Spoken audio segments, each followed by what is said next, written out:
Hey, what's up? What's up, Buck fans? Again, welcome to another episode of the Bucks Report, the aftermath on 102.9 The Game, Broad Street South Radio. We still got a lot to talk about, guys. Look, Evans is signed, so that was a beautiful thing. We franchise tagged Antoine Winfield. So now the biggest last piece that's ready, not the biggest, but the last final piece that will make this Bucks team be ready again is Baker Mayfield. So I need y'all to stay tuned and get ready and enjoy the damn show.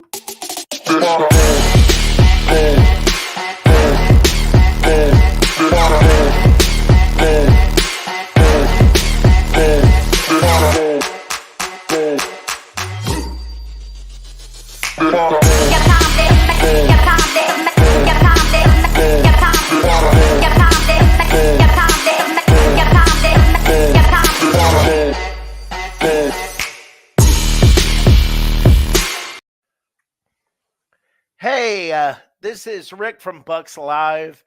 I wanted to take a minute. I wanted to talk to Saints fans, and I wanted to just sort of touch base. I know you guys are rivals, and I know you guys look at the Falcons as rivals. I don't know, whatever.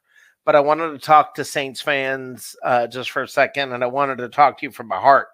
There's one thing I've always said is that the Saints and the Buccaneers have one thing that they can sort of relate to. The Buccaneers have had a lot of really bad years. A lot of really, really bad years. And I know the Saints went through some very bad years for a long time as well.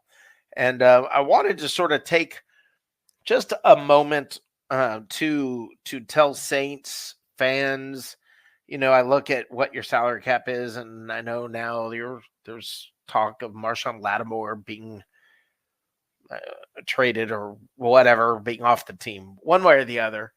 I wanted to just sort of tell you from my heart, you guys are going to suck bad for a while. Your cap hell, your whole team getting old, you're going to suck bad for a while. Like kind of a long time. And I wanted you to know that I know what it feels like.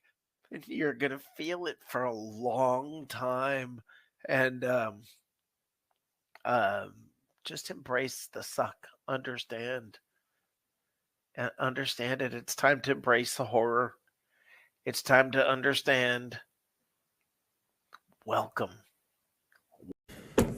That was awesome. That was awesome.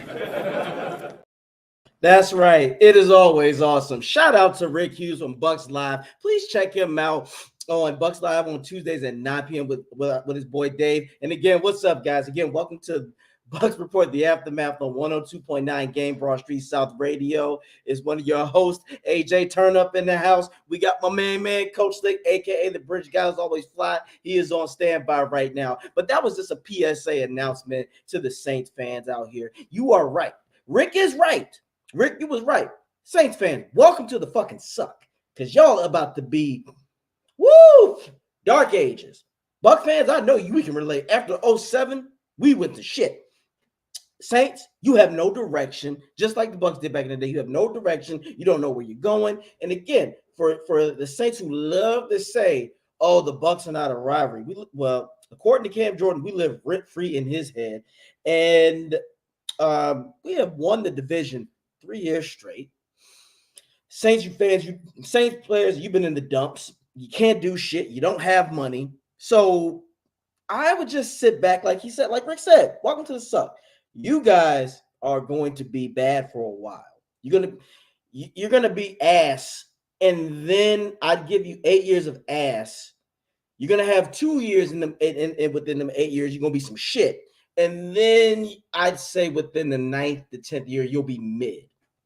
I'm just gonna say so. I see at least, in my humble opinion, 8 years of ass and shit, and then 10 years, like total extra 2 years of mid till you finally be good, and it serves you right. But again, guys, that's what for you Saints fans out there, because we ain't a rivalry, but we keep winning. You know what? You're right. You gotta get up on our level first.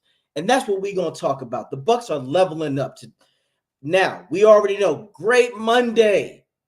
Our boy, Mike Evans, he hit us. He graced us with this message. I'm not fucking leaving.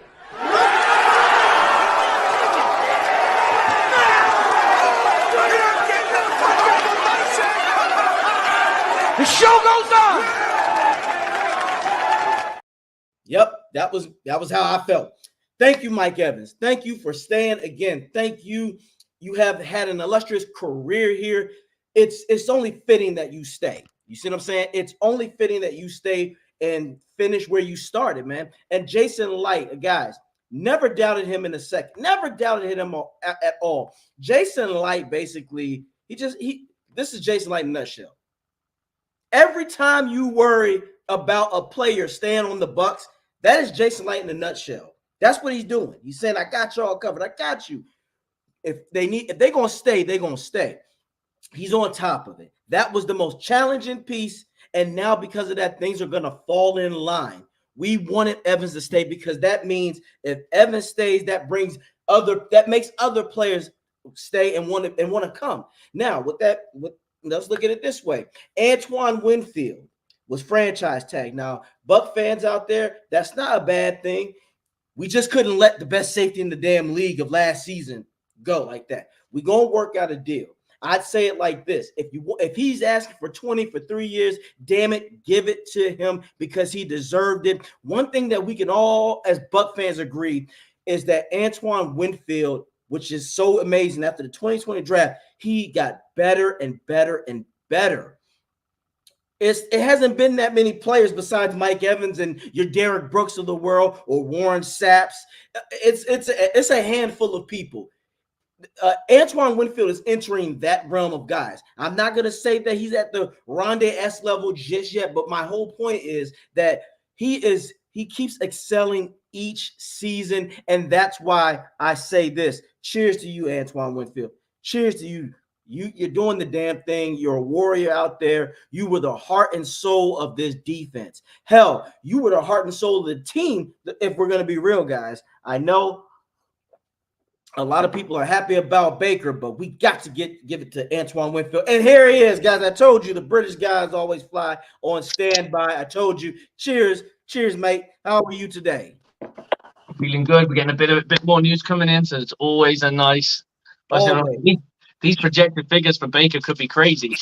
It's going to be crazy, but look, you missed it earlier, but I played something that Rick said was brilliant. It was a shout out to the Saints fans. He said, welcome to the suck. That is a new hashtag, Rick. I'm bringing that shit next season to start off with the Saints. Welcome to the suck. You're out of luck because you're sorry as fuck. I love it. I love it. I hate how this throws me in here. I'm sorry about the fact that I'm crashing your show. You're not crashing. You're never crashing.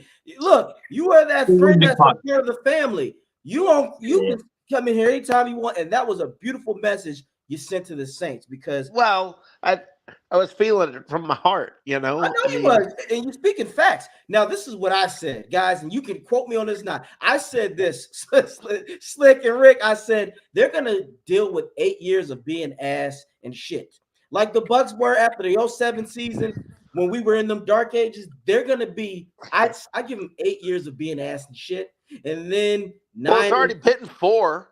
No. I say 8 years. They're going to be some ass and shit, and then years 9 they've and already 10, had 4 years where they haven't been in the playoffs in years. I mean, yeah. But I mean, they're going to be lost because look, let's be real. They have no direction, and when you don't have a direction, so you're a coach. You've seen this before. It is very hard.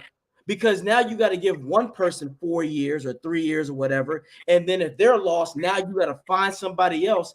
The Bucs went through this. We went through this after when Gruden got fired. Remember the Raheem thing? It was an experiment. It failed. Greg Schiano, enough said.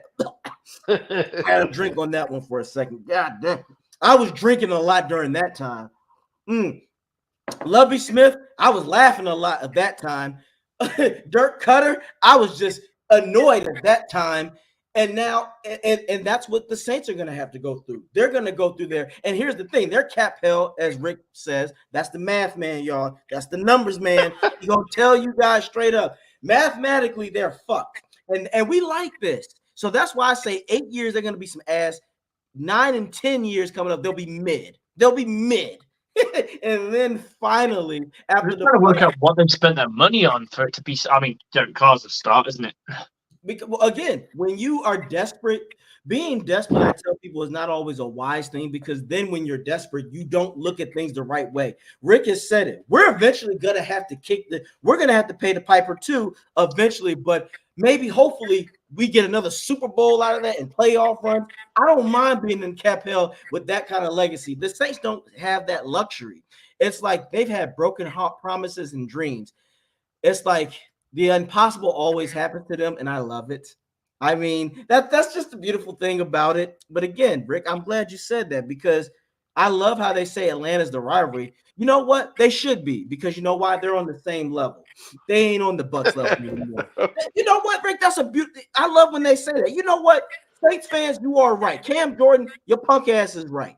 You're not a rival. You have to be on our level to be a rival. Just like the Redskins and the Cowboys for years, when the Redskins used to be like, that's our rival. Cowboys was like, we whoop y'all ass all the time. You're not a rival. You're just a pest. You're that annoying little brother that thinks he's going to beat me just because he grew an extra inch, and then I have to knock you out again to be like, are you done beating me up?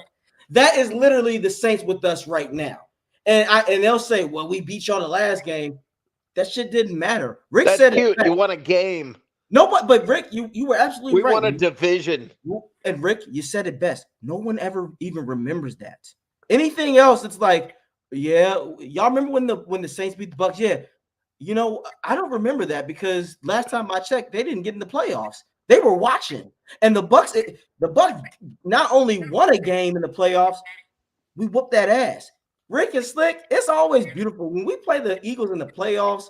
Ever since the Super Bowl win, the first one, when we play the Eagles in the playoffs, we literally we be having fried Philadelphia cheese steak all the time. We whoop 20 that years ass. of payback. That's what it's been. Yeah, just think about it. Even when we played them first time with Brady, we smoked them. It got so bad we allowed them to come back just so Vegas could shave some points. And then this game, we beat them worse. And I love it. Rick said it. This team had fun, guys. Again, check out Bucs Live at 9. 8. He said it best. This year's Buccaneers team, guys, had fucking fun. And that's what we got back to. We had a good time. Like Rick said, we didn't have to be in the spotlight anymore. We don't have the baddest chicken on IG anymore. We got a homie girl that prays for us and that still cooks our food, and it's actually good. Brady, with the Brady era, she was bad as hell, but the bill was always up. Our credit card was maxed out by the time she left us. And that's cool. We paid for it now. We're finally getting back to normal. And I'm not going to hog it up anymore, but Slick, how are you doing, Coach?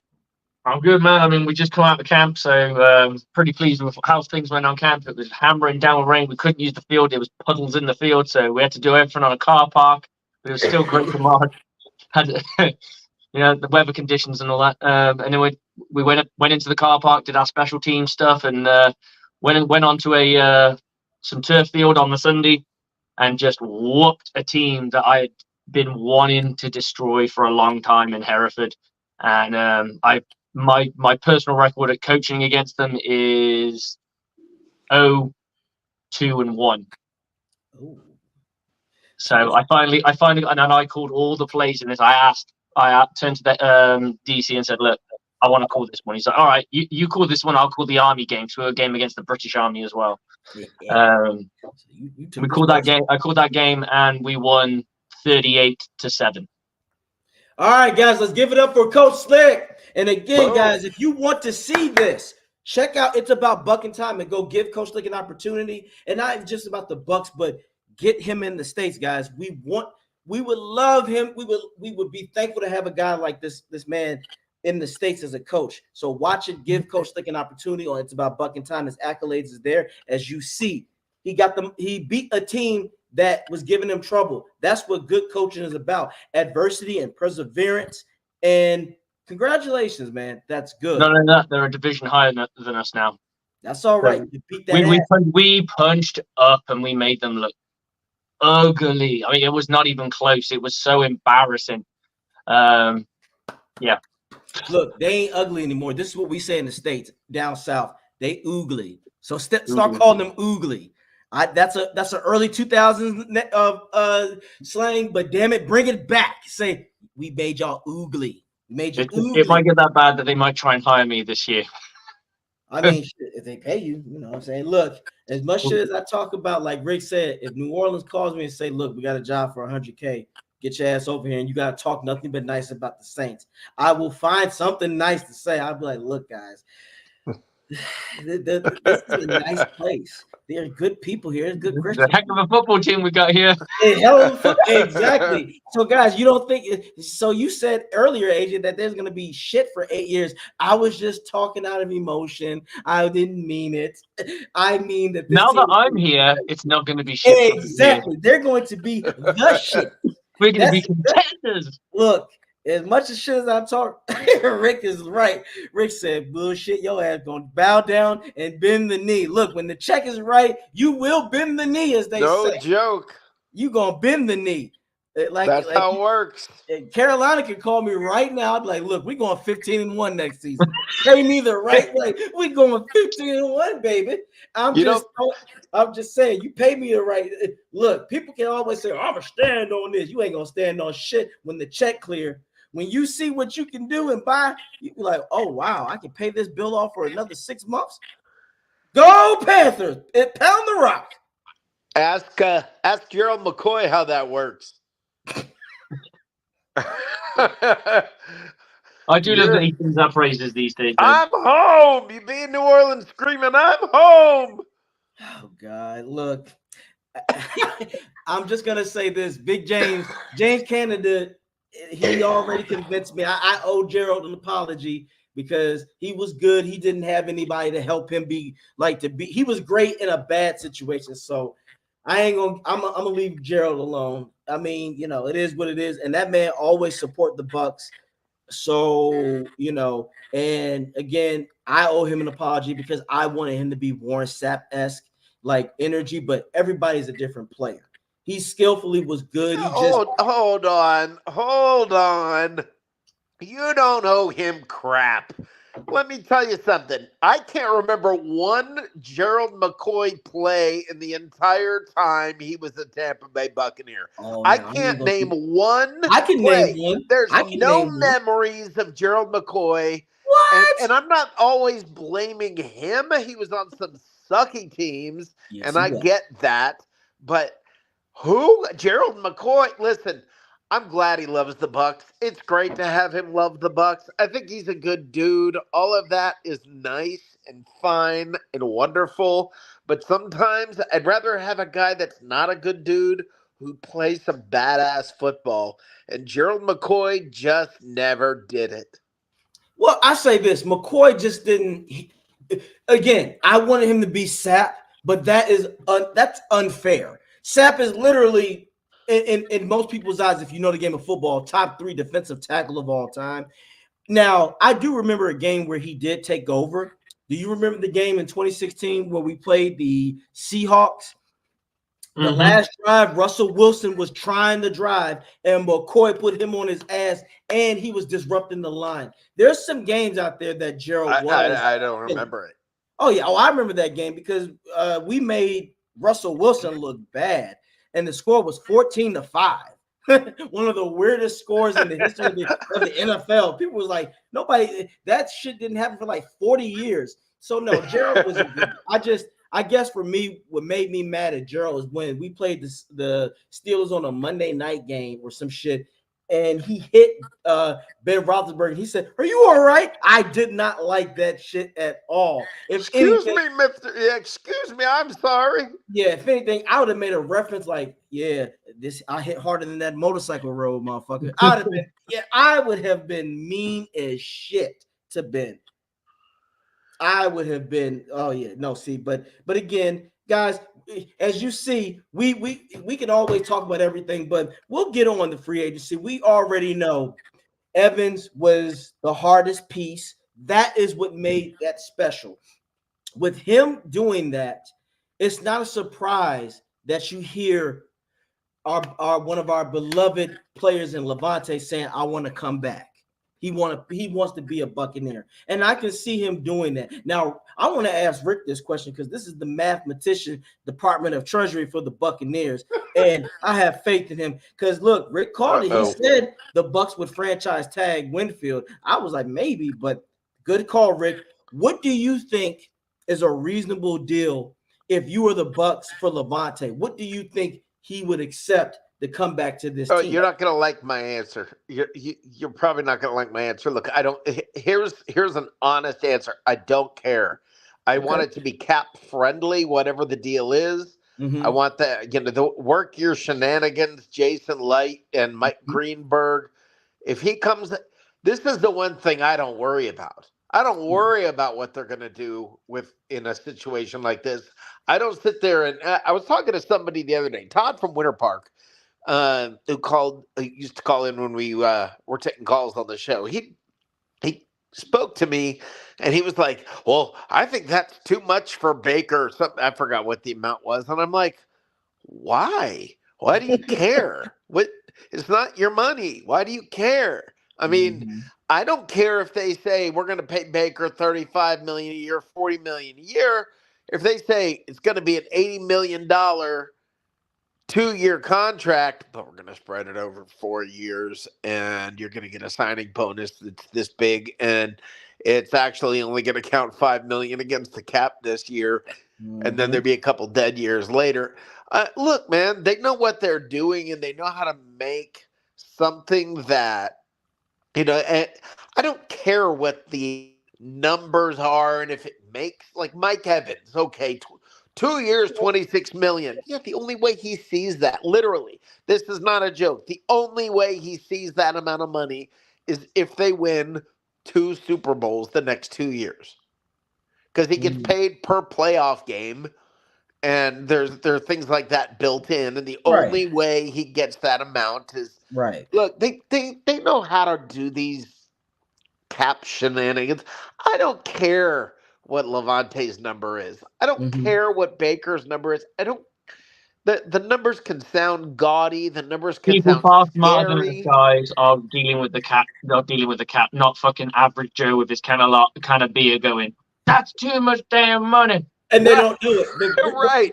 That stuff drives me nuts. I don't care what the number is. Just they know what they're doing with the cap. Just do your thing, Jason. Do your thing, Mike Greenberg. Looking forward to seeing the jaws drop when we go shopping this year. Rick, and guys, if you know Rick, this man was preaching this during their season. He said, "What's going to happen when Bowles gets more money?" Because now this won't be an excuse. You have to give Rick his credit, guys. He said Bowles was handicapped. He had one arm behind his back. Now we don't know what he's going to be like now that he has extra money to spend. So good call on that, Rick. That is very excellent. But he still, and the thing is this: they still have $50 million in dead cap space. Right. But the thing is this: the cap went up $30 million. So, and Mike Evans got paid when he got paid, and then he only counts $5 million against the cap. So what is anyone fucking about? Right. That's my point about this. That's exactly my point. Exactly. Look, that's what Jason Light is. That's what Jason Light always tells us. That's Jason Light always talking to us. Like you can't doubt this man. I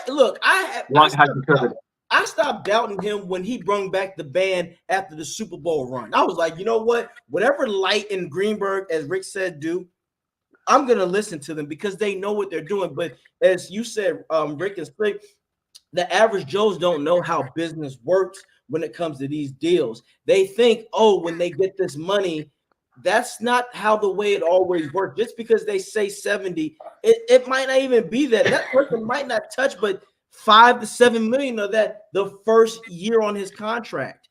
It doesn't work that way. Well, he's getting $29 million this year, but part of it is a signing bonus, which then they're spreading out over 4 years. Right. And so, I mean, he's making a whole bunch of money up front, And then they're doing cap shenanigans with the way the numbers work. And as they always do. And I want to give a shout out to this guy, Jeff Romero. Thank you. Keep up the good work. Love the show. We're trying, guys. Look, this is a Bucs podcast, but at the same time, we're a football podcast. So if you disagree, please come in and tell us, because we would love to talk football. We're not going to always drop the 4-letter words. Now, the dude might do that, but you know what you're getting into when you talk to him. He's going to cuss you out, but he's going to bring facts to back it up.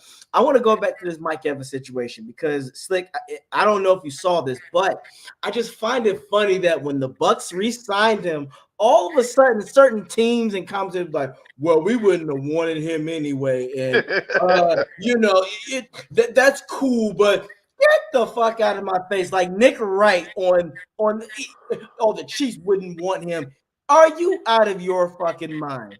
$52 million. The Chiefs would have loved to get him for something like that. Are you crazy? Only counts $5 million against the first year. Exactly. Get out of my face. If the Chiefs got Mike Evans for 2 years, they're winning Super Bowls for 2 years.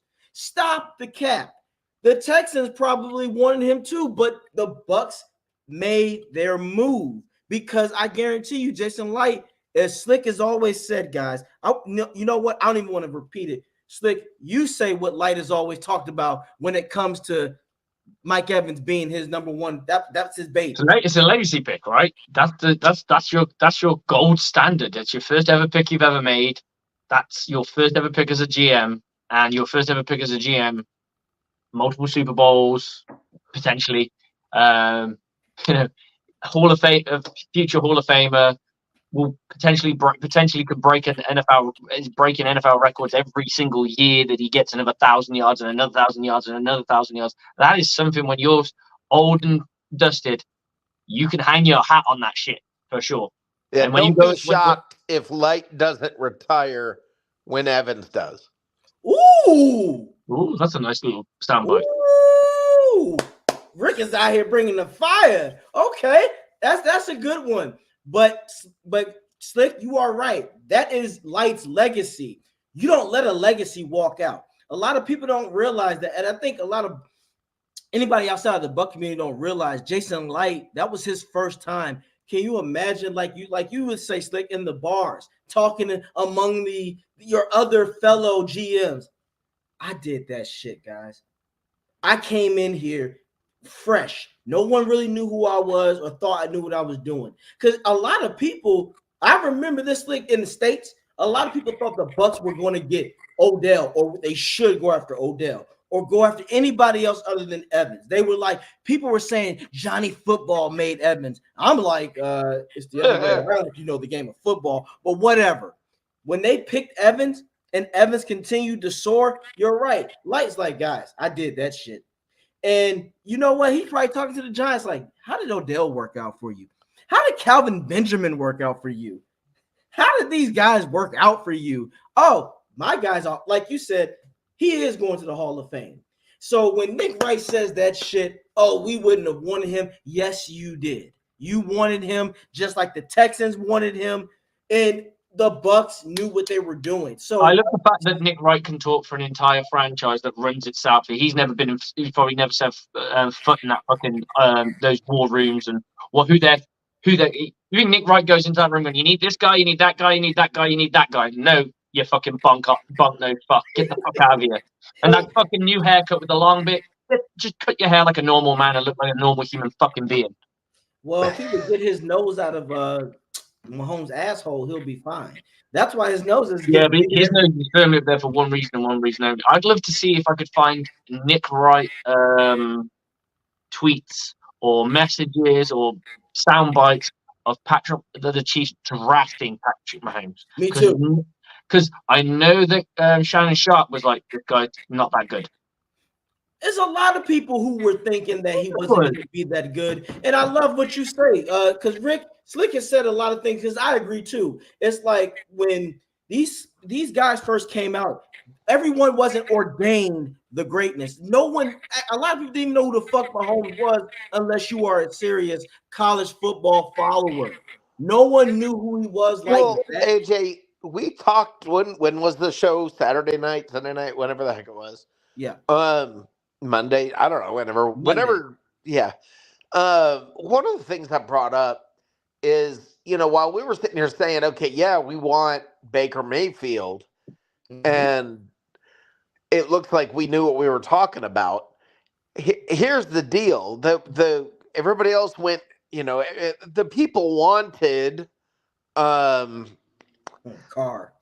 Derek Carr. Okay, that was the sexy name for the time, and now everybody's looking and going, "Look, Baker's a better quarterback than Derek Carr." And I want to say that I don't necessarily agree.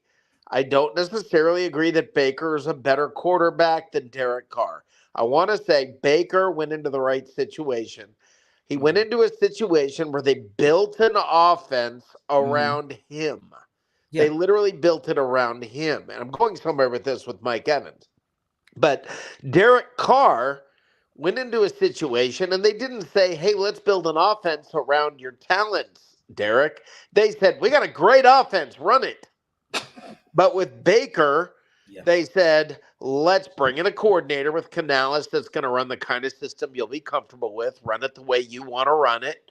And let's make this something that's going to work with you. And they're continuing that, I think, even improving now with Liam Cohen.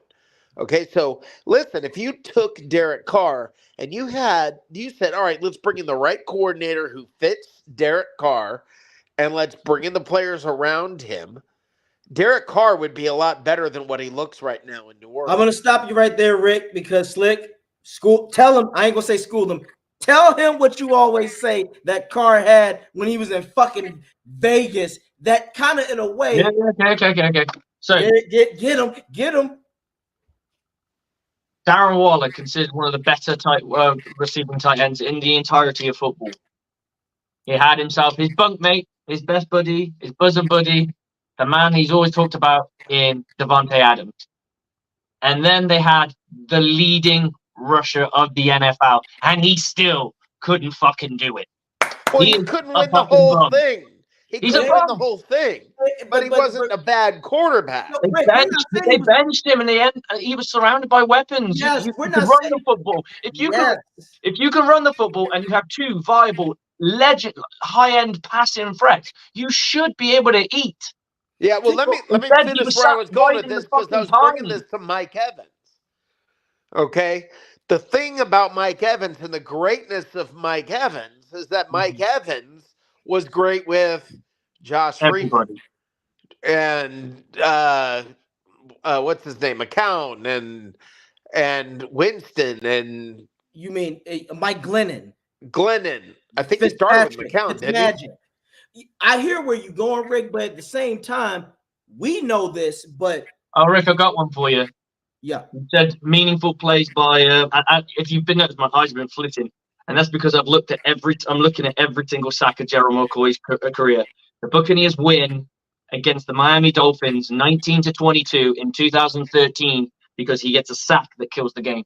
Yep, I remember that game. All right. Okay. Do you remember that play? That's it. I don't remember. I don't remember that play. I remember it. Gerald, look, again, Gerald ain't sacked, but who is? It ain't that many people that are sacked. That being said, Rick, I got one for you. Tell me the last time Levante David killed a game off. And I'm not being mean. No, I'm just saying it's hard. You've got to go back and remember all those games. Hold on. Killed a game for us. Are you talking about that, or can I tell you about a great play Levante made that I remember from last year or the Super Bowl? Did we win because of it? Because that's what you're trying to say. I'm not saying that. I'm saying a memorable play that. A memorable play is a victory, in my opinion. Your move made you win the game. You basically set up a third and a fucking bus ride. They didn't get to that's fine. They won the game. So in my opinion, that is 100% a memorable I'm not arguing that. You came up with a great play. I'm just laughing that in the moments that made a memorable play, in a moment. It's probably an unmemorable season, 2013, to be fair. I remember Levante chasing Patrick Mahomes all over the field in that Super Bowl. That's because it was the Super Bowl. I'm talking about regular season.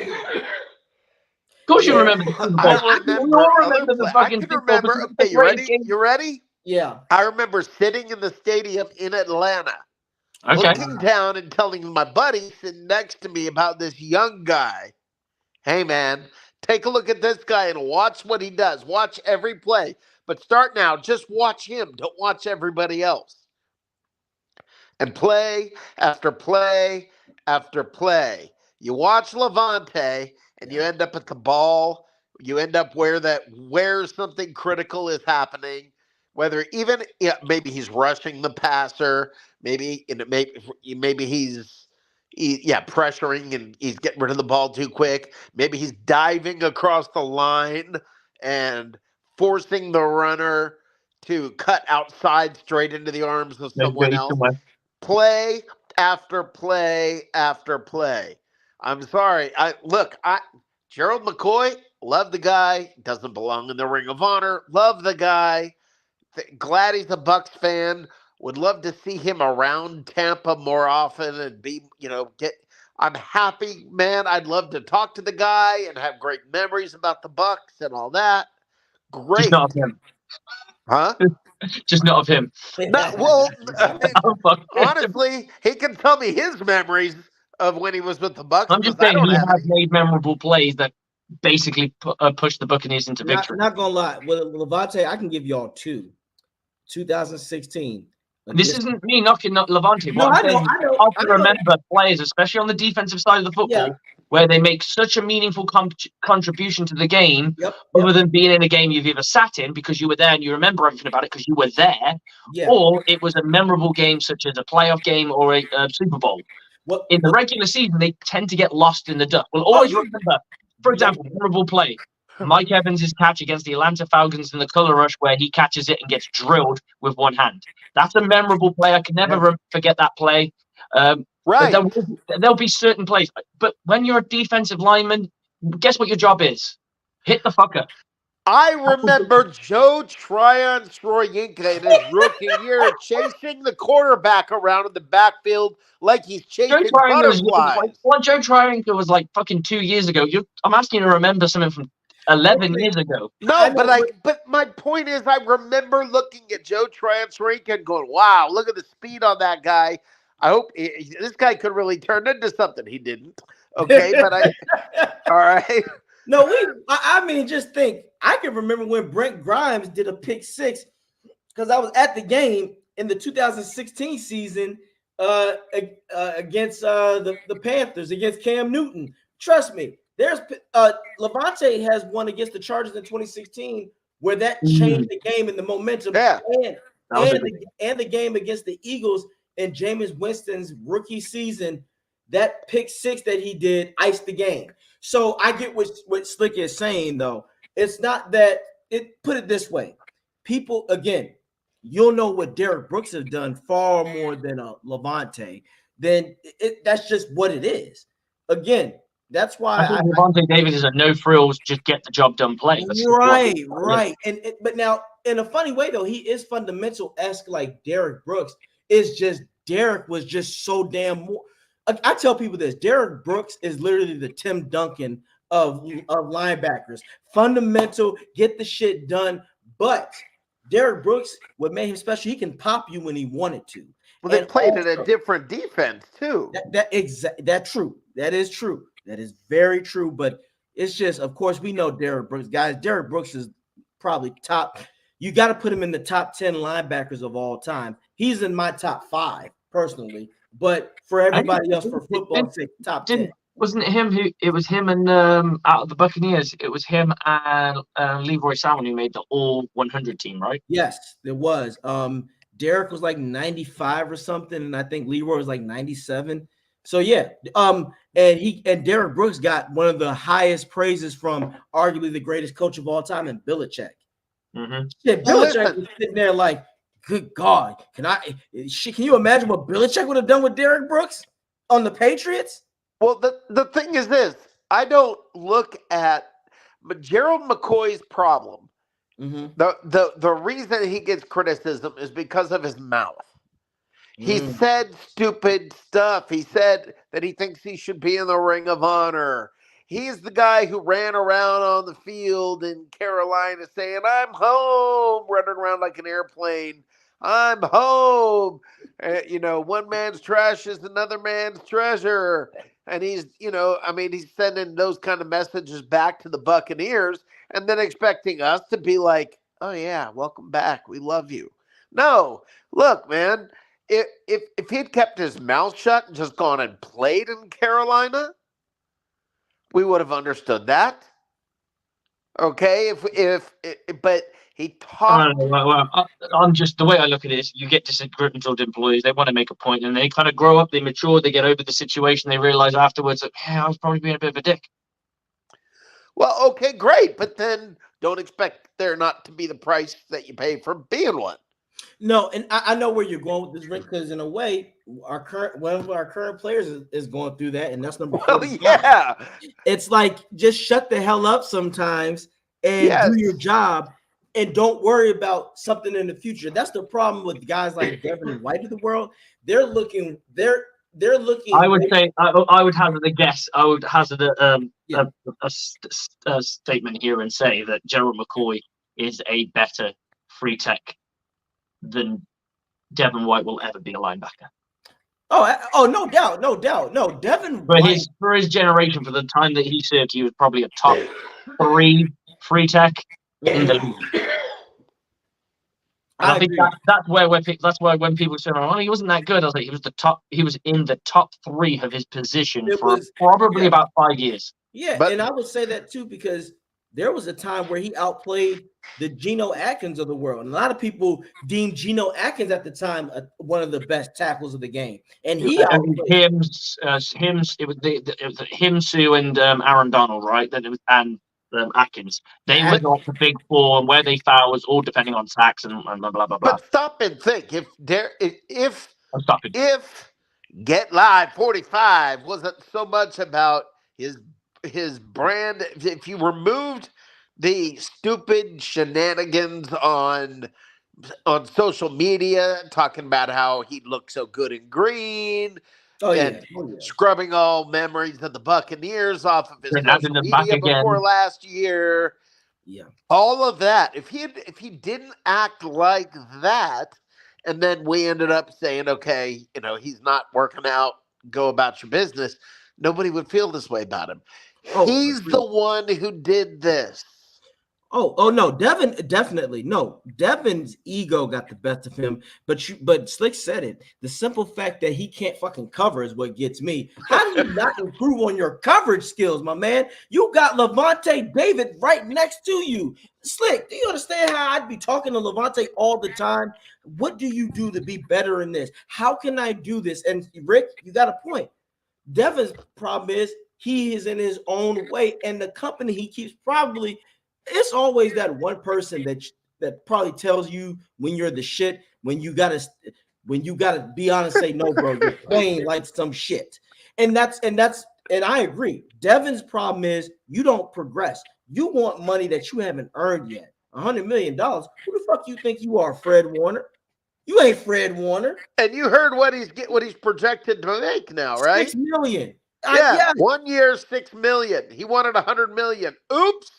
Now, let me tell you something. When you got an example right in front of you like Antoine Winfield, that's how you operate during a contract year. Mike Evans, that's how you operate during a contract year.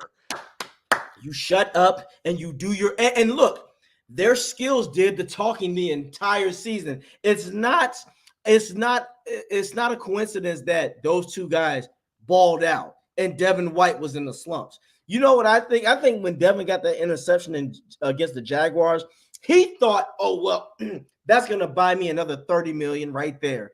And then just turned into a pile of coal the remainder of the season. And like you said, Rick, during contract season, just play out. Mike Evans, he could have bitched and moaned. So could have Antoine Winfield. But they said, no, how about I just play? And now Antoine might get a bag where he might get $20 million a year, Slick. Somebody said $60 million for 3 years. I can live with that. I would love that. Pay the man. You're talking about a guy who gets better and better every single season. We haven't seen those parts since the 2002 Bucks. Get that motherfucker the money. Because he's gonna, and the thing is, I can trust Antoine Winfield with the bag. You know why? Hey, anybody remember any plays that Antoine Winfield did? Jesus Christ. Which season? Good God, right. How many can you remember from this year? Oh, shit. Look, that last season Winfield was like I don't even know how you could. I mean, I don't watch a lot of other teams. I only watch what we go up against, obviously. So, but I don't ever remember anybody making that much of a contribution. Some of the goal line tackles where he funked the ball should not happen. They just should not happen. Like, but do you realize, Slick, you're just calling these off the top of your head. You're not going back and watching and dissecting but highlights, trying to find a they were also play. only like less than 6 months ago. So yeah, but Antoine Winfield is another. Like, put it this way: Antoine Winfield already for me is in the history books for the Bucs.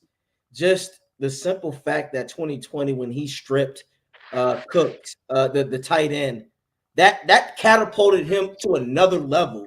Because after that, you knew other teams. You're right. One thing is, like, you know this as a coach. When other teams have to worry about you, that's when you made it. Everybody goes, watch out for 31.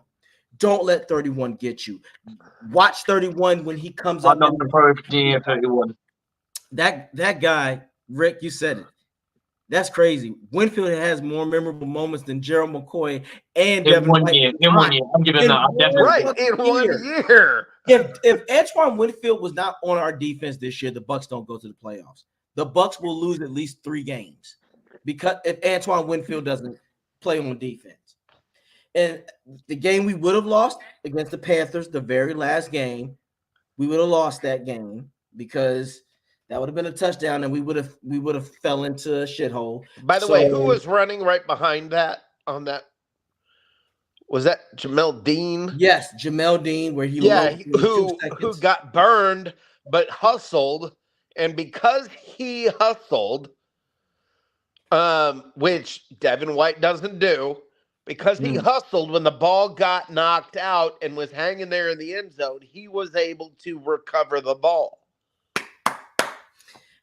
Man, look, Winfield is a dog. Like it's just like I said, that 2020 draft is memorable. You can just say, look, Light knocked it out the fucking park with Wirfs and Winfield. How do you that?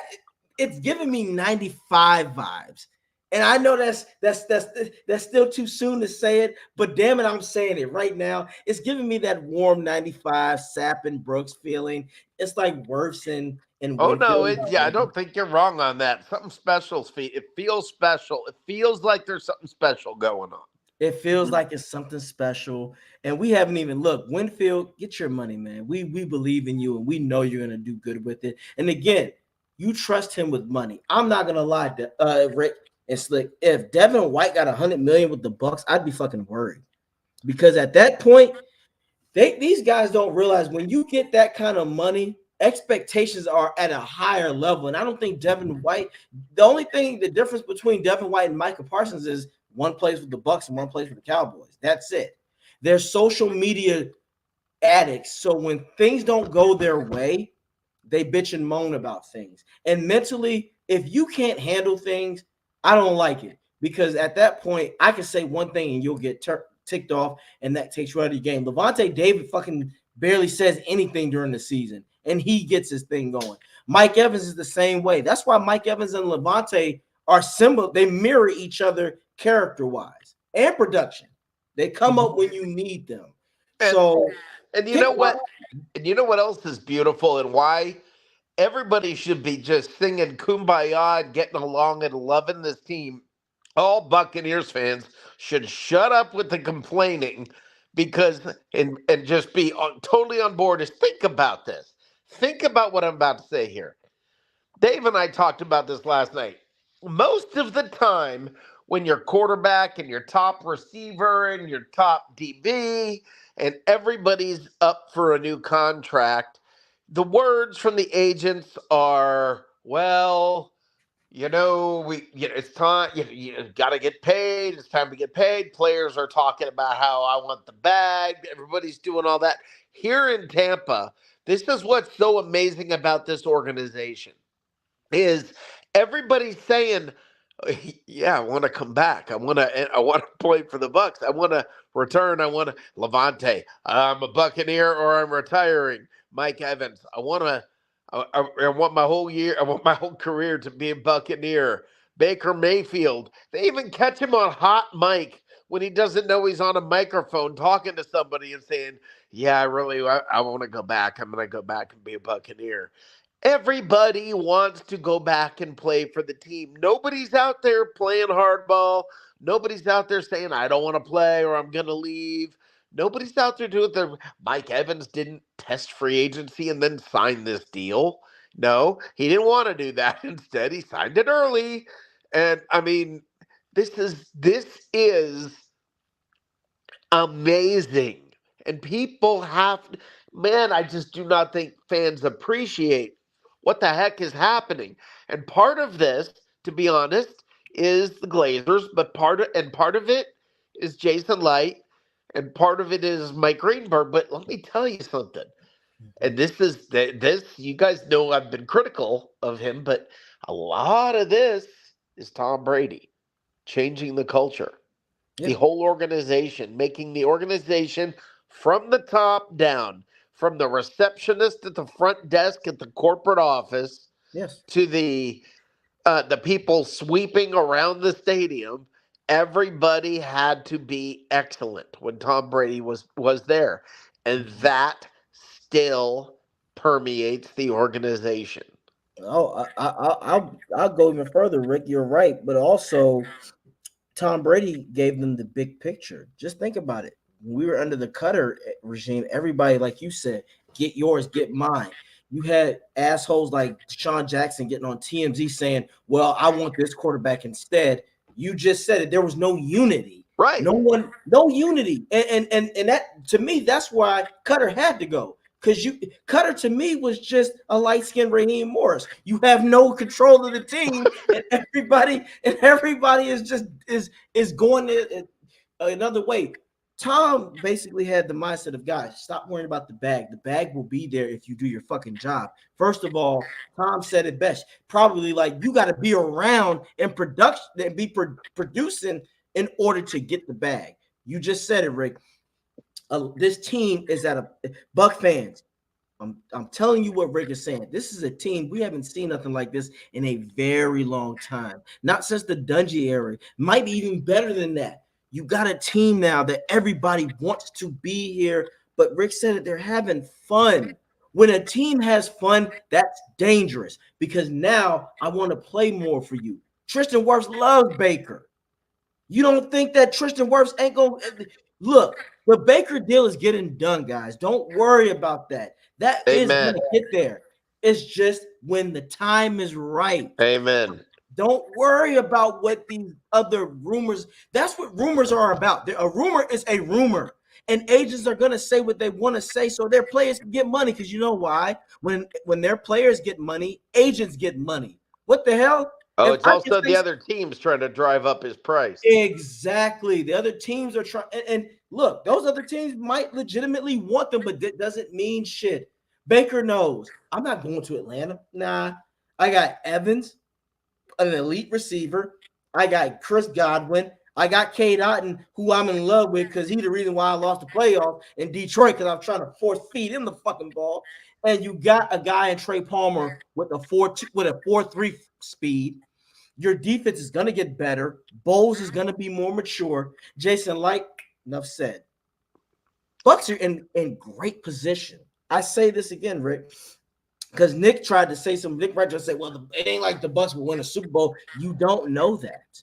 First of all, Nick, worry about your team. What's going to happen? I'll tell you what. If the Chiefs lose early, Andy Reid might call it a day. Fucking Travis Kelce might say, I'm giving it one more year. So worry about your squad. If the Bucs can get Whitehead, which to me it should be automatic.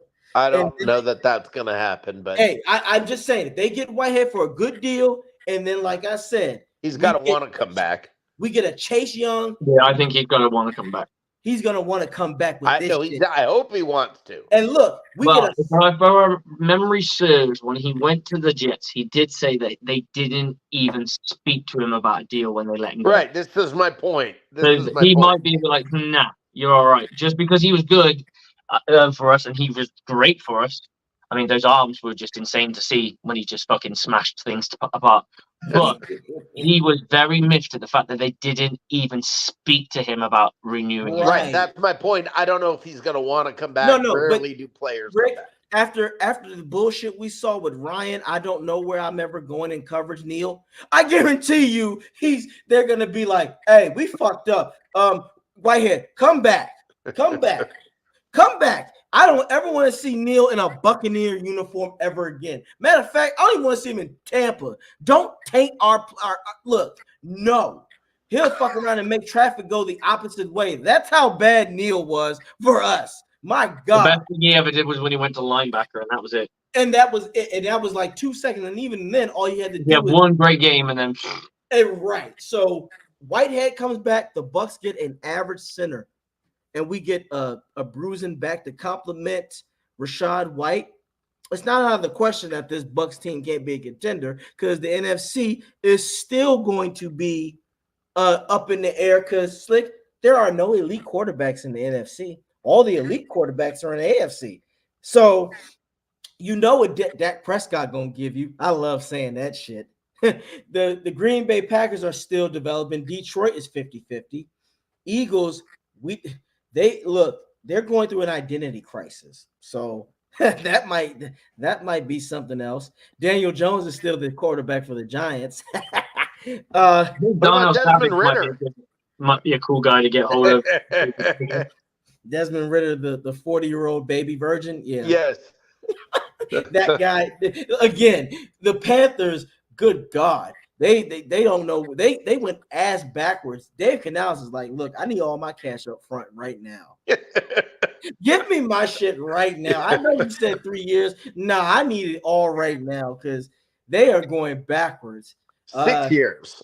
6 years. Yeah, I need 6 years right now. So, hell, he might get tired. Like, look, I'll give you $1 million back. Just take 1 year off my contract, please. This is bullshit. Saints, we already talked about them. They're in the world of the suck, and we want them to stay in the suck. So NFC is up for grabs next season, in my personal opinion. Again, if the Bucs run game can be average, sky's the limit. If the Bucs run game is between 12 and 18 next season, and they keep their passing where they're going, the Bucs will be a top 10 offense. Do you guys know that the Buccaneers could probably afford right now, if things look like they continue down this path, the Buccaneers could probably afford Saquon Barkley? Don't get me started, Rick. I can't do this shit.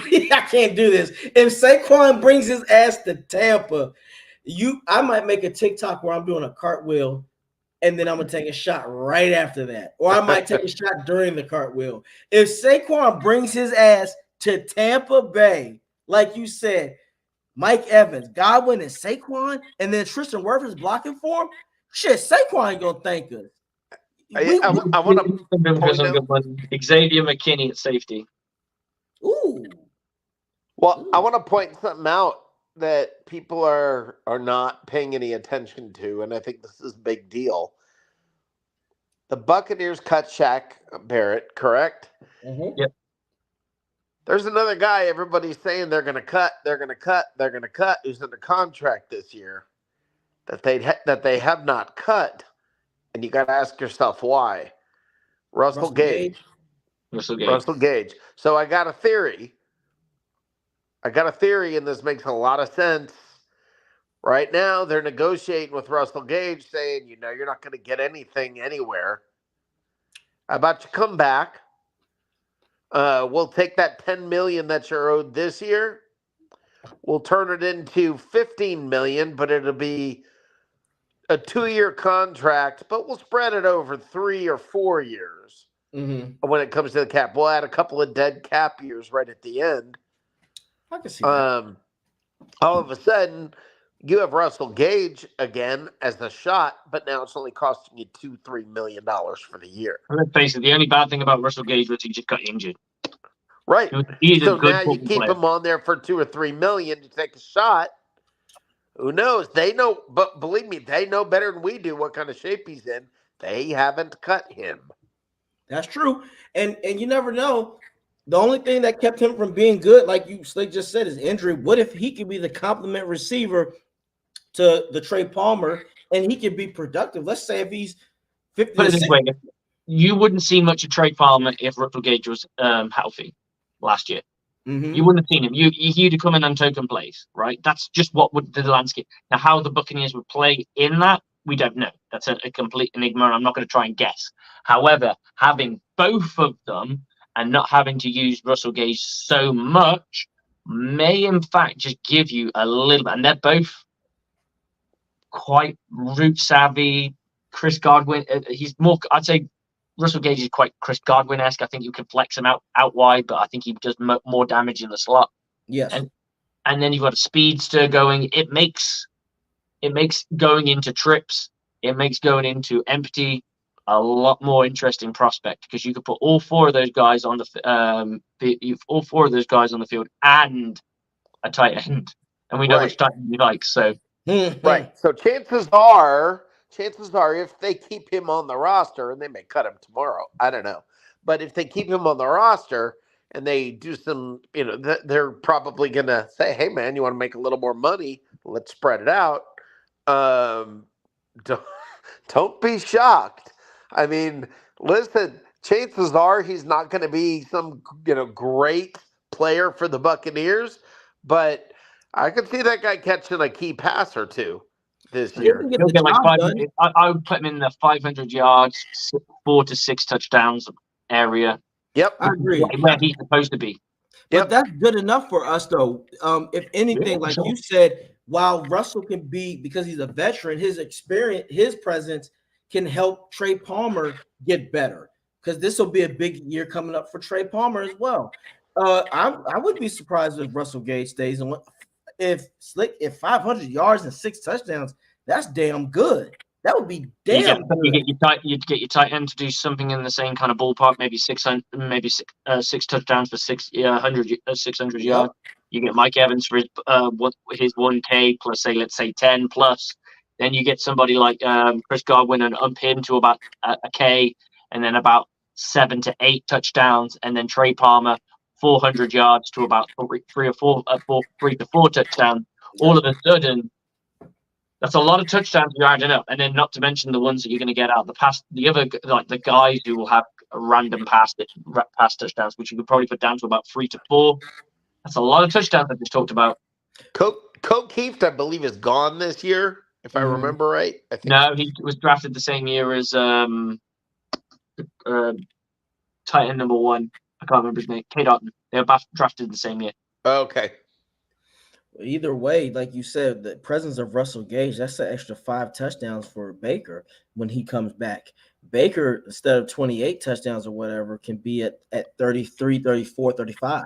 It's just interesting to think about, maybe, maybe that's an interesting little, like an extra little nugget that the team has that we didn't have last year. One more thing. You're right, Rick. That actually sometimes the injuries might be a blessing in disguise for players because now their bodies can heal a lot more, and then they can slowly get themselves acclimated, and they don't have to worry about it anymore. Because some players, it mentally gets in their head when they come off a fresh injury because they don't want to get hurt again. For now, Russell's body might be at a point where it's like, you know what? I mean, I'm not saying he's Adrian Peterson or nothing, but remember when Adrian Peterson took that season and his body got back into his body was actually healed. So you're right though, Rick. I wouldn't be surprised if Russell renegotiate his contract and he comes back and he could be a good asset. Yeah, hell, I don't think we're going to get a lot out of him, and I think he's seen his better days. But the point is, that's not a bad cheap addition if it comes to when you think about signing free agents. or Not at something. all. Not at all. That's actually, but that also Especially with helps. how thin the wide receiver market is now that both Mike Evans and Justin Jefferson are both off it. Is Justin Jefferson off it now? Yeah, and I believe so is what's his name? T. Higgins. Colts. Pittman. T. Higgins is off. Yeah, they And franchise tag Michael Pittman, but Yeah. franchise tag. So there you go. So what does the what? I'll quickly Google it now, but it No, the doesn't wide look like a great receiver creation. that I mean, it, everyone's yeah. going to overpay for the not so good stuff. So it might be a smart move to say we've already got somebody. Right. Rather than let him release. Agreed. Right. That's what I'm thinking. And this, by the way, this year's draft is very heavy at quarterback and wide receiver. Now, yeah, but I'm happy at where we are with our receivers. Odell Beckham is considered to be the best wide receiver on the market this year. And that's stupid as hell because he's robbing people. Isn't that what they say every year? Right. I was about to say. When you look at the names, he probably is. I can't There's nothing there. Mark, I you've can't got take people serious. Samuel, Tyler Boyd, MVS, DJ Chark, Jamal Agnew. The names aren't. I think Calvin Ridley is way too low on this thing. I think Calvin Ridley is an absolute. I'll take Ridley over Odell at this point. I'll take Calvin Ridley over Odell. I think Calvin Ridley is a really good wide receiver. I think he just had a bad shake of things. Well, and also Trevor Lawrence had a bad, like an up and down season. Just like making bets. Yeah, it's exactly. He bet the wrong thing this year, though. She bet Trevor just had a big migraine that wouldn't go away, but that's nor here nor there. But yeah, no, at this point right now, the Bucs are in prime position to things to fall in place for them. Again, if they can get a center that's just average, they're going to be fine. And like you said, Rick, if Saquon Barkley comes to Tampa and compliments Rachaad White, oh God. First of all, Saquon Barkley would thank us because we'll just add 3 years to his career with that line we have. I'm really just bringing him up because I know Todd from Winter Park could get himself all lathered up, and now for the next 4 days, all I'm going to do is hear about how Saquon Barkley. You think we're going to get Saquon? Listen, I'm just saying. I'm saying that the guy is not. If Baker's contract goes the way I think it's going to go, I think there's some. We're going to be able to shop a little. I agree, but it's not out of the question because Saquon will want to go somewhere that can be a contender. Detroit has too many backs already, so that would kind of be out of the question for him. He doesn't want to go to Minnesota because they don't even know their quarterback situation. The Eagles, again, they have an identity crisis, and I don't think he wants to stay within the division. Where else is he going to go besides Tampa in the NFC, of course? I'm not talking about the AFC, but the NFC. Who wants to put money on where Devin's going? Is it going to be the Eagles or the Saints? Nah, Devin is going to be the AFC. I'm sorry. I don't think nobody else will. He's going to take that $6 million wherever he goes. I mean, shit. Yeah, I just think the Eagles or the Saints. It feels like it's going to go to one of those teams. I don't think that the Eagles will want him. I mean, the way that he was flip-flopping, they don't need that shit because they already dealing with a head case in A.J. Brown. So why would you bring another extra headache in the locker room? Well, that's that whole organization right now. They don't want that shit. The Saints, they don't want that. You bring up again, Rick, and ask him about Devin White. What's that? You should bring up that radio station again and ask him about Devin White. We got some change. Would you like some of this change? Yeah. Like you've already said, when you have to ask if you want somebody, that means their value is low. Okay, I got a good one for you guys. What's the one thing when you read the internet that you just think these people really don't get it? Like the whole free agency thing. For me, is when people talk about players whose contracts have expired about trading them. Yeah. They go, we should trade this and this, and they talk like it's a matter of fact, like their opinion of that player and how much their worth is going to be guaranteed and set in stone. It's like, you don't know that the San Francisco 49ers value that player as this. You don't know that the Patriots value that player as that. And also, They're under contract. They're not under contract anymore. They just wait till they hit free agency and spend some money instead of having to give up draft picks. Yeah, Exactly. that when people say we should trade and they're just making stuff up. That and when people say I've got sources that that also is my favorite. You ain't got no You've got damn. I mean, sources. like, who is your source? You.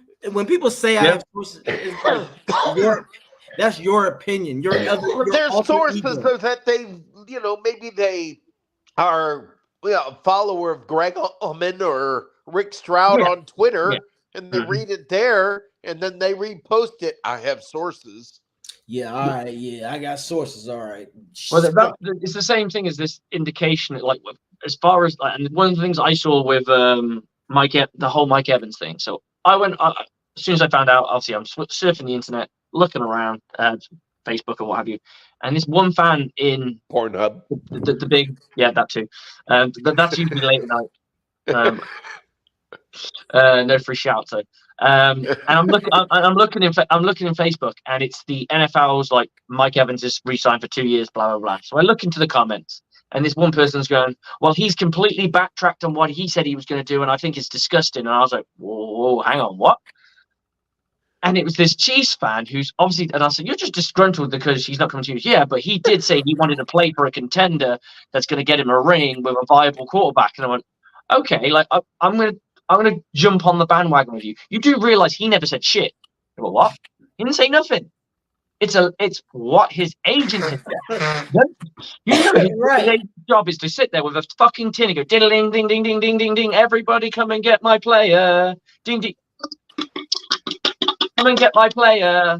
Yeah, that's what they do. It's called a business. Contenders, all the contenders in the NFL. My client is up for coming to you if he hits free agency. So start sending me your shit. And it's not only that, guys. Sometimes, like for instance, you know how we've heard New England's interested in Baker Mayfield. Yep. Do you know that that could have been somebody from within the Saints organization calls up Diana Rossini and says, "Let me tell you what I heard at the combine. I was talking to some folks from the Patriots, who said that they're interested in Baker Mayfield. And the whole reason they're doing this is because they're trying to get the Buccaneers to be scared and offer more and pay more, drive up the price on Baker for the Bucs." Yeah. I agree. Shit, somebody can just do a simple blog and look legit and make somebody say, "Well, that looks that looks reliable." It's the fucking internet. You can make anything look real if you're good at it. I got a great one. When Mike Evans signed on the dot, and they not the full details, but the details of roughly the money and the split, right? So the split between the 2 years. Do you think we've overpaid on Mike Evans? And of course not. We haven't overpaid on Mike Evans because as soon as it comes to contract time, and if the Buccaneers need money, he'll just turn around and go, "Yeah, just turn it into bonuses. I'll take the fucking money out that way. Just turn it one of the guarantees and reduce my salary cap to about $5 to $3 million," which is what he's done every single year since he had his big contract. Yes. This one only found $5 million. I was waiting for it. As soon as I saw the $5 million, I was like, "There you go. He's getting paid $25 million or whatever, but he's actually on paper hitting the cap as a $5 million." We actually said this on Monday's show with AJ. We were talking about it and said, "Watch this turn into it's only going to count $5 million against the cap." Exactly. Of course it will, because that's how Tampa does business at the moment. Any player that they have a long-term investment in, they'll put the voidable years in because they believe they can get that money back. Yep. Yes, and Evans, it's like a mortgage. Yeah, they're gonna we're gonna re-sign you, so we ain't fucking worried, dude. 2 years, we'll re-sign you. Even if you're dead and done, we'll re-sign you to a decent deal that just keeps you here to save cap space. And if you're great, we'll keep paying you. Right, and people forget Evans has made a shitload of money with the Bucs through his entire career. I don't think people realize. You do know Evans has made millions of dollars. Like, it ain't like no 10, 15. He had a $75 million deal before, and he's paid. He's fine. He wants to be a Buck for a reason. Now, if he wanted to go somewhere else, he could have done that, but he didn't, and that what pisses a lot of people off. other fans, other fan bases. You had them literally trying to alt AI him into other uniforms, and we were like, nah, that ain't gonna work, bro. I know you thought it was. Like one person I saw was a Jets fan. I'm like, you really think he would go to the fucking Jets? No thank you. I can believe some of the stories, when people going, oh, well, he's from Texas. Yeah, so a Texas team. I could see him genuinely going to a Texas team. I could believe it, yeah, if he wanted to be a free agency. Yeah. And then Kansas City, I'm like, well, yeah, that's kind of a guaranteed ring. He'll probably have to take less, but it's a kind of a guaranteed ring. So he might want to go. If he's ring chasing, then he might do that. He doesn't need to, but. And then you start going out to the teams that are even further afield. And I'm like, why would he want to completely relocate his family right for this? It's like he's going to stay within the ballpark of where he's from. He's living between Tampa and Texas all the time. So right, New York, the Jets. No, a guy who might fall out and injure himself again. What's the flight to Galveston, Texas to Tampa? It can't be that long. 3 hours, 4 hours? Oh no, I think it's quite a bit because they don't just fly across the Gulf of Mexico. You fly up around the Panhandle. They keep it over land. It's weird. Okay, I don't know. Yeah, but it's still not far. It ain't that far. But New York to Texas, he ain't doing that shit. He wouldn't want to do that. That's 4 to 5 hours right there. No, and besides, he would want to win. He ain't trying to go again. We've said this before, Slick. Evans don't ever want to not be on a team where the playoffs are not in reach. He done been through the dark ages. He ain't going through that shit anymore. He'll be like, wait a minute, nah, I got to be somewhere it's playoffs or nothing. It ain't got to be Super Bowl or nothing but playoffs at least. Also, think of the amount of time he spent with Coach Bowles, and his relationship with the organization is like, This team wants me. This team needs me. This team is singing all the praise. This team's looked after me since day one. Why would you want to go? Why would you want to leave? He's not going anywhere, and this exactly. This is just not. The Bucs know he's not going anywhere. Baker knows he's not going anywhere. Baker knows that the Bucs know he's not going anywhere. It's just a matter of dotting the I's, crossing the T's. Baker's gonna get what he can, but the Bucs are gonna save what they can, and they just gotta figure that out. But they're not even panicking or hurrying because they know they don't have to. Baker's all but signed already. Right. Baker is just basically saying, all right, who else y'all looking at? Before I sign this shit, who else we looking at before I oh yeah, we gonna get Whitehead? Wait, Chase Young just said he only gonna take 1 year for $4 million? Chase Young would be an interesting prospect. Oh, I would love that. I told you, if Whitehead and Chase Young come here and we get an average center, I'm talking Super Bowl. I know it would be premature like shit, but I don't know if you get Super Bowl in the first year, but you definitely would be a deep playoff run with a potential Super Bowl run. People said that about Brady his first year, and what did he do? He wasn't supposed to. Let's be realistic. I know he wasn't supposed to, but that's what makes the Bucs special. Has it occurred to y'all that every time we win a Super Bowl, it's the first year for the coach? When Gruden got here the first year, they didn't expect him to. Fire Todd Bowles. It's too late now. I'm on the bandwagon. It was not the first year for that coach. Hold on. That's not true. It is. Rotarian's second year. No, I'm talking about Brady. Typically, when we get big people names the first year, it happens. When Gruden came here his first year, Super Bowl. Brady, first year Super Bowl. The reason why I say if you get a Chase Young remotivated and used the right way with a mind like Bowles, and then Whitehead comes back, and then, like I said, a center comes in. I think Whitehead's a swing there. I just don't see it happening. I know, but if he does, and then I think we're drafting a safety. You draft the safety, of course, but let's just say this, Rick. Somehow, some way, we get Saquon Barkley here too. Oh yeah, Super Bowl. You're adding way too many pieces. I'm just throwing these things. How much money do you? I know we're good for money, but we can't afford everyone. Look, Chase Young is not going to be. And then Tom Brady comes out of retirement. I don't want Brady here. I don't want Gronk Brady. Comes back.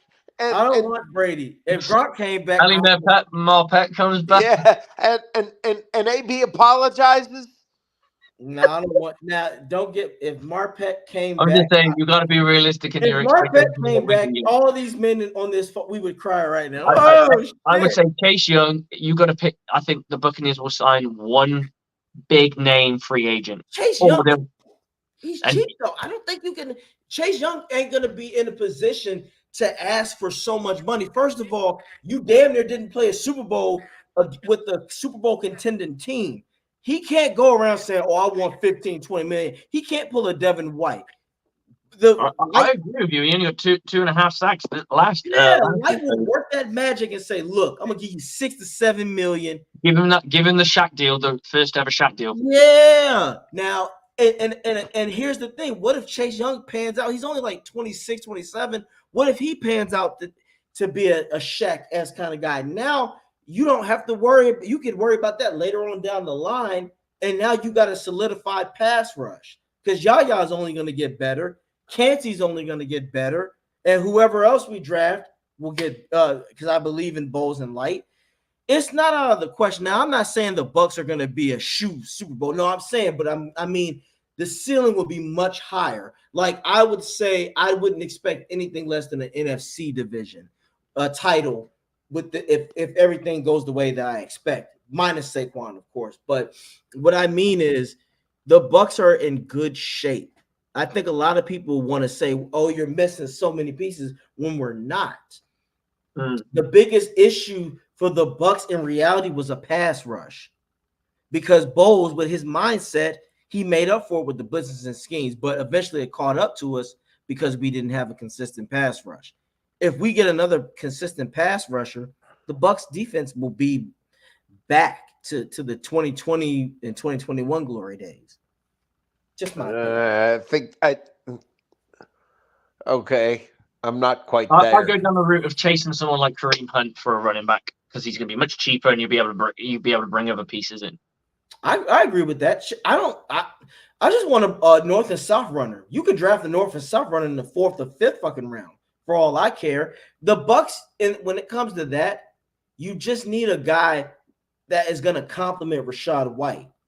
You get a guy to beat him up. Let him do something that Fournette should have done. That's like a Garrett Blunt type person. Yeah, you don't have to get someone super expensive like you just said.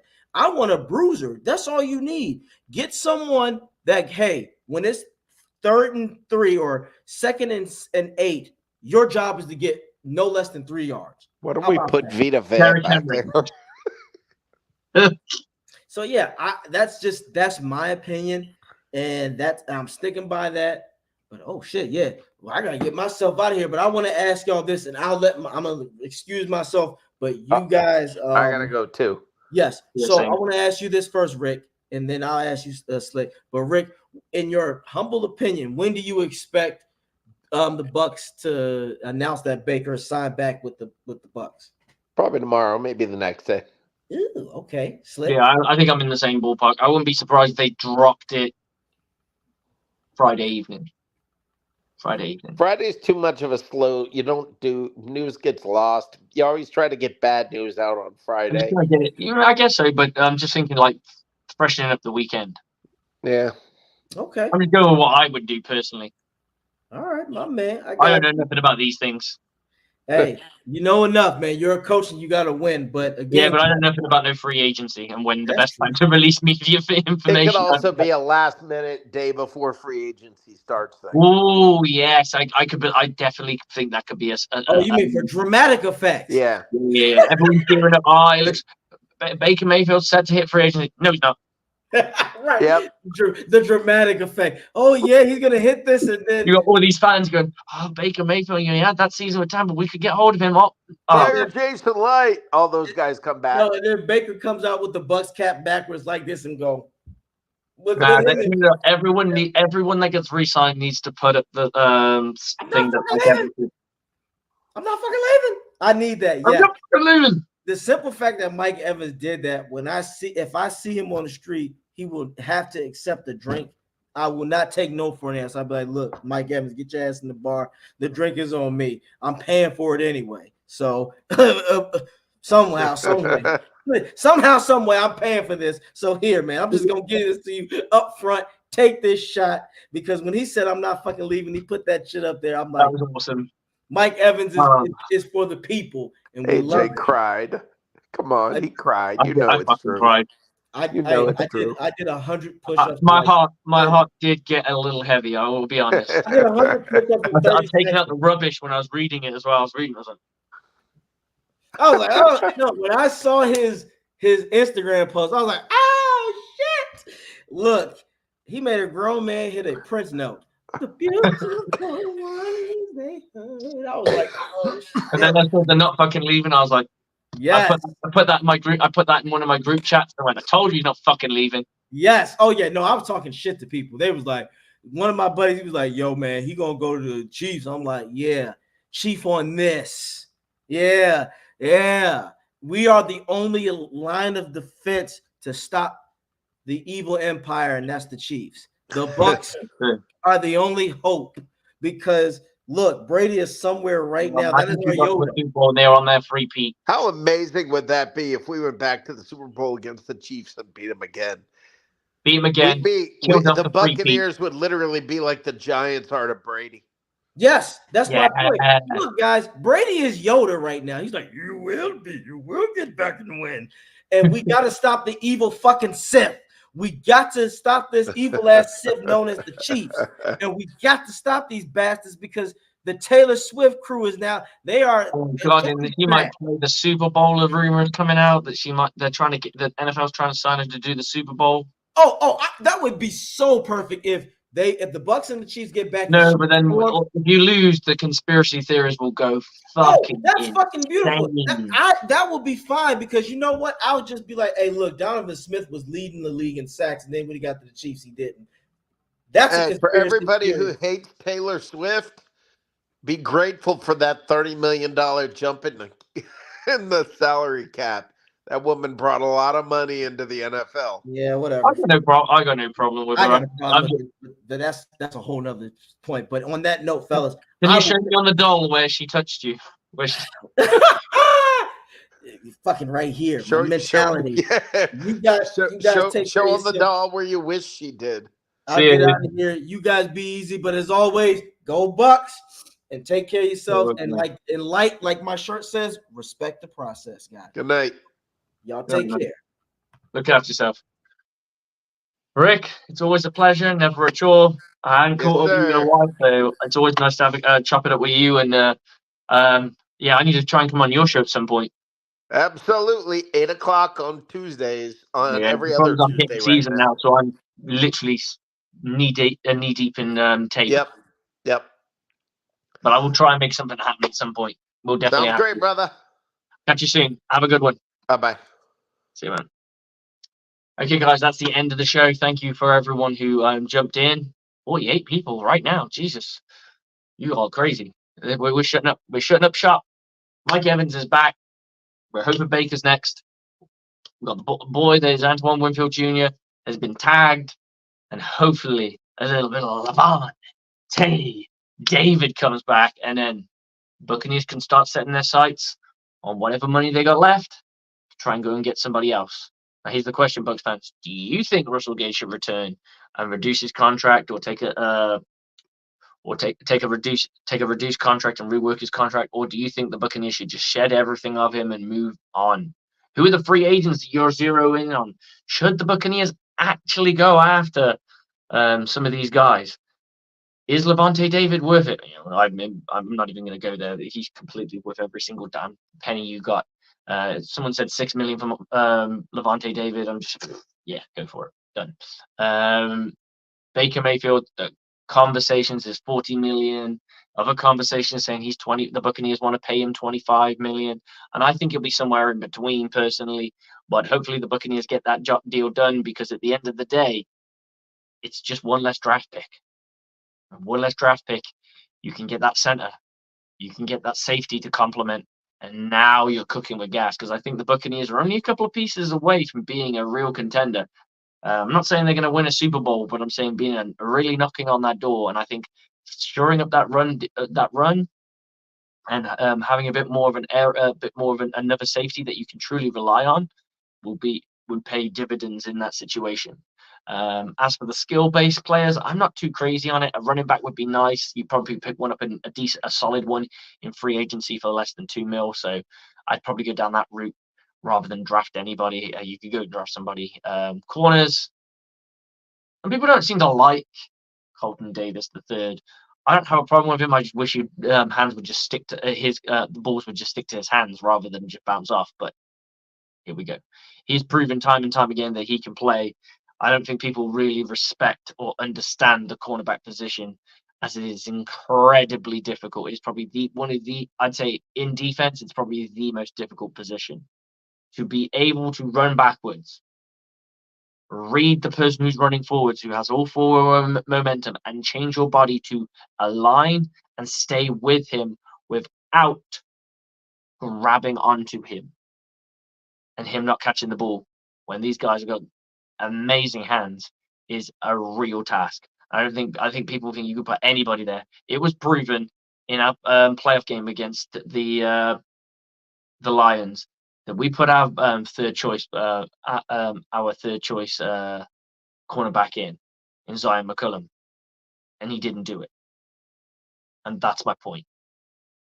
If you get rid of Colton Davis, you need to bring somebody in who plays good as, or better and cheaper, or better than him.